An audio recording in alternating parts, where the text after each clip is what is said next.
fellow simmers, it's Samuel Beamon of BLS here. I'm back, and today we are in Swanage.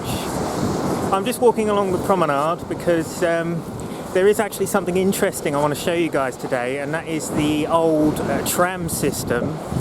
It's another abandoned railway look at, a small one today because, you know, it's only a small section, but it still has the track embedded into the ground, and I'll show you. So I believe that this railway itself was used for exporting Purbeck Purbeck Stone, sorry, not clay. Obviously, because that's quite big around here, Purbeck Stone, you see a lot of like buildings made of like this sort of grey, creamy kind of stone, and it's the same with some of the stone walls and stuff like that. If you've ever been to Swanage and around the area, you'll know what I'm talking about and how that them walls look. So yes, we're going to be exploring that, and yeah, I'll show you guys some of the sites. You can see we're currently coming up to the old tram shed, so we're going to have a look at that first.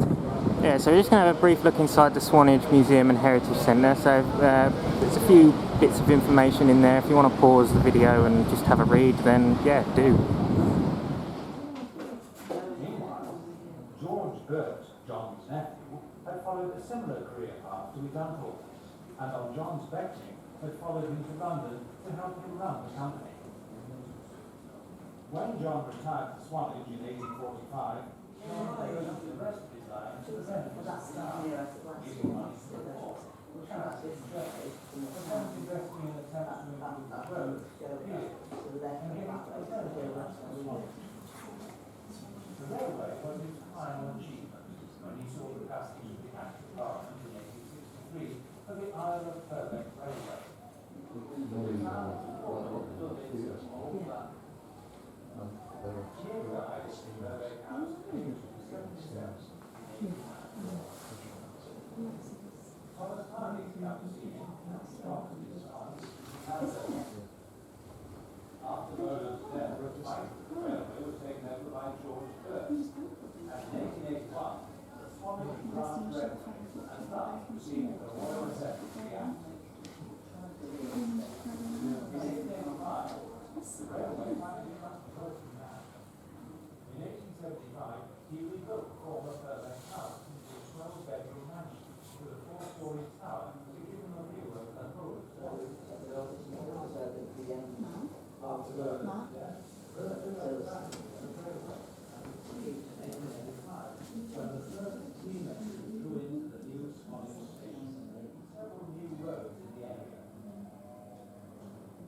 First other national legacies of the town was collecting items from the great metropolis of the world. By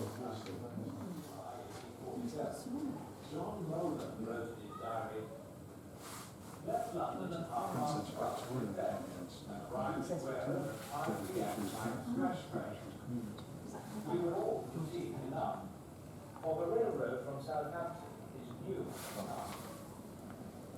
After returning to Swanage in 1845, John Rowland was at the forefront of the drive to get the railway line to go there.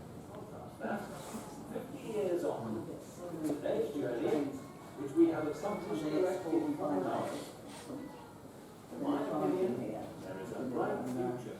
All whole streets. Swanage. Trains arriving. But yeah, that was inside the Swanage Museum and the old tram shed, which is called. So it was used to be used as like markets, like shopping originally, but then later on it changed and was used as like storage for like the wagons that were used on the tramline network. And basically, as I stated at the beginning of the video, it was used for transporting Purbeck Stone from the Isle of Purbeck, because this whole area where I'm at right now used to literally be full of Purbeck Stone, like literally full of it. Like all of these buildings and stuff that are at Swanage right now, Swanage looks so much different like back in the day. And this whole area was just mined and full of Purbeck Stone, and you know, and it was used and exported overseas to other areas.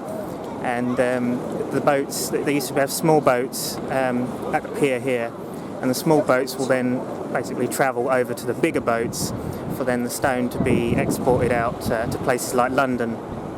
So yes, there's some really interesting facts. The lady in there was really, really nice, and yeah, she's given me some really interesting information about it. So I think we will head a little bit further down and have a look at the old railway lines, and then yeah, we'll see where we go from there. So as you can see, here is the start of it. It goes all the way along here, down towards the pier where they used to export it overseas. So this isn't actually standard gauge. This is actually 2-foot narrow gauge. As you can see here, by my feet here, it's not exactly standard gauge, but you can see it's a majority of it is all still here. It comes down here, and we've got another bit over here, which looks as though it has a bit of check rail going on there as well. Look, there's 3 rails there, and then it goes over to. I'd imagine it probably like carried on a lot further down the jetty, as it were, before, but obviously it's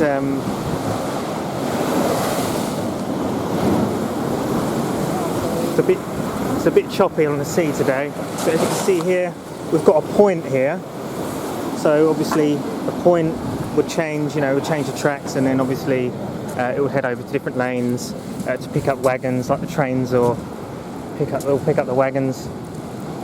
Although I still don't actually know whether it was trains as such. I think really a majority of it was pushed or horse hauled. I'll get a little bit of information up of the line when we sit down. You can see up here as well, we've got another point here, and this is actually heading into the old tram shed. So you can see like where they used to push the wagons into the shed. So what we'll do is we'll turn round. So this is a point there. But you can see here, look, how the 2 tracks divide. One track goes inside here, which was part of the old tram shed which we went into earlier.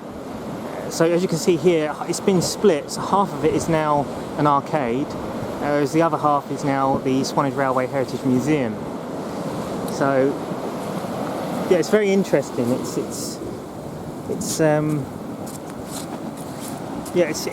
interesting how it's all still here. You don't usually get lines that have the track still intact. As you can see here, the scenery is stunning. I love it here. So it's my happy place, Swanage, really. So I've just got my information up on my phone here, so I'm just going to read it off quickly. So it says the Swanage Pier Tramway, which is where we're at right now, was a narrow gauge tramway in the port of Swanage, obviously in England, County of Dorset. It was opened at about 1858, so it's a long time ago. It's really old, and it closed in the 1930s. So it's been closed in for years now. From the so it started from the 12th century, and the area was well known for quarrying Purbeck marble, actually a hard-wearing form of limestone. Much of this was shipped out through Swanage, originally being loaded into small vessels from horse carts driven into the waters of Swanage Bay. So it wasn't locomotives, it was horse cart driven, most of it. In 1858, a pier, now known as the Old Pier, was built in deeper water and linked to the stone stores on the waterfront by horse-drawn tramway. The line survived in use until the 1930s, latterly being used to carry fish from the pier to a fish store built alongside the line around 1855. So the track gauge was 2 foot 6 inches, and the tramway was actually re-gauged prior to the opening of the public pier. There is a little evidence that mechanical traction was ever used on the line, so yeah, it was all horse drawn as far as what evidence provides.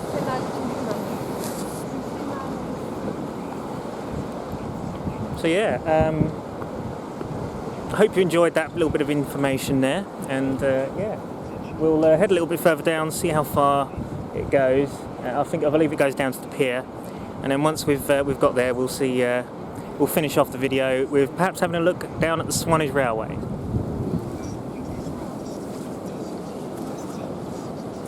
So yeah, so we're just walking further down, see how much further it goes.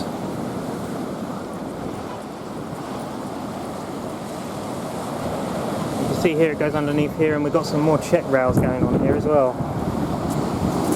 So into another free piece of rail, and then it goes through there. But I think this is probably where it's going to end now, because I can't see it like going any further, because it goes straight and then into the sea. So I'm going to hazard a guess this area has been altered since the railway was here, because you can see there the waterfront is over there, so it would have gone probably just straight, I would have assumed. Yeah, so this might actually be the end. Should go a little bit further up to have a look to see if there is any more, but yeah. Aha! There is actually more of it, look. Look at this. Oh, so no, it curved round. There we go, it's curved round there, look. It's through that concrete slab. So it has curved round. Okay, so maybe it hasn't changed.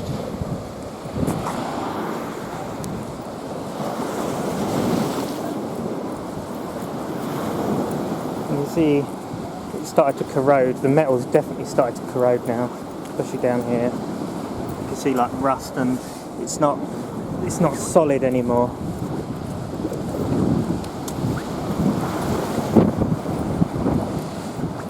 You wouldn't be able to run anything on this anymore, I don't think. So the rails look slightly different up here. Okay, so the rails have actually stopped here, and you can see here they've actually added in like paving stones now instead. So the actual railway, as it were, is gone here now, and it's like paved over. But at least they've done this, because, you know, it's history at the end of the day.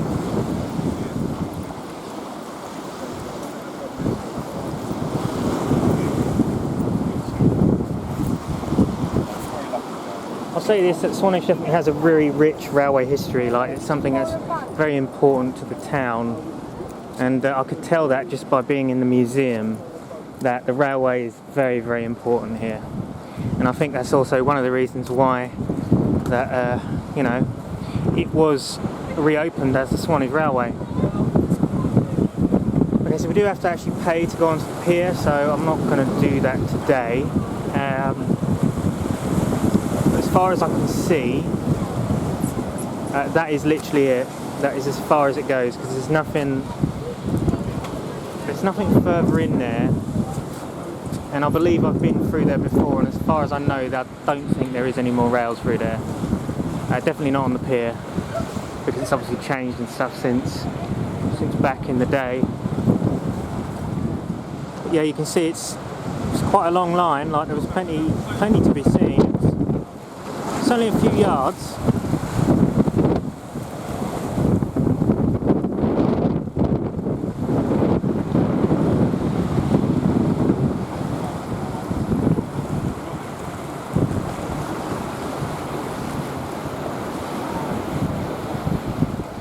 So we are going to head back to we're going to head towards the Swanage Railway now, because the T3 is due to depart Swanage Station soon. So we're going to head back and go and see it. We'll see it depart, and yeah, quick march to the station to go and see the T3 to end off the video. So yeah, that was my look at the Swanage Pier Tramway. And yeah, let me know what you think, guys, in the comments. Like, if there's anything that you know about it, or can provide any information about it in the comments, then please let us know. But obviously, as far as I'm aware, I think I've covered pretty much most of it. Obviously, horse-drawn, 2-foot gauge, narrow gauge. And yeah, it was used for exporting Purbeck Stone, mining the minerals, shipping it out to other areas of the country. An interesting little dockyard railway. Enjoyed looking at it. So, onwards to Swanage Station. So, it's scheduled to be steam on the T3, but look what we've got. Crompton. Yes. D6515 is taking the 1240 service. Well, this is interesting, isn't it? I wasn't expecting that at all. Shouldn't even been out today. Maybe the T3's got an issue. But yeah, so this is about to depart. Gonna get a video of this, gonna make some noise out of Swanage, and yeah, I'm driving this on the 7th of October. I'm driving this D6515, I'm driving it. It's gonna be great. That's another update, guys. I am driving it on 7th of October. I'm gonna try and get some footage of it if I can, but that's if I can. Anyway, it's departing in 1 minute, so I'll talk to you guys once it's left.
So there we have it, guys, D6515. I'm driving now on the 7th of October on Drive Experience. On freight, like I did with 111. I'm going to try and get some footage of it, as I say, if I can. I might ask some of the uni flatmates if they want to come along, maybe film a bit. We'll see what they think. But yeah, so I've met some nice people in my uni room. A lad called Isaac, who's on the same course as me doing the film. A girl called Fevan, who's really nice as well. A guy called Ryan and a girl called Eve. Yeah, we get on so well. It's actually going really well so far. And yeah, I'm enjoying it out here. I really am enjoying it out here so far. I am going to do a members only video of my first sort of day going out of the uni room, walking around Bournemouth. That'll be for the members. So if you're interested in watching that, then please do join up to become a member of the BLS YouTube channel. You'll need second man fireman or above ranking to watch it. And basically, if you want to know how to join the channel, oh, that sounds like a chime from the T3. If you want to know how to join, click the join button on this video, and yeah, you'll be able to have a look at all the pricing there.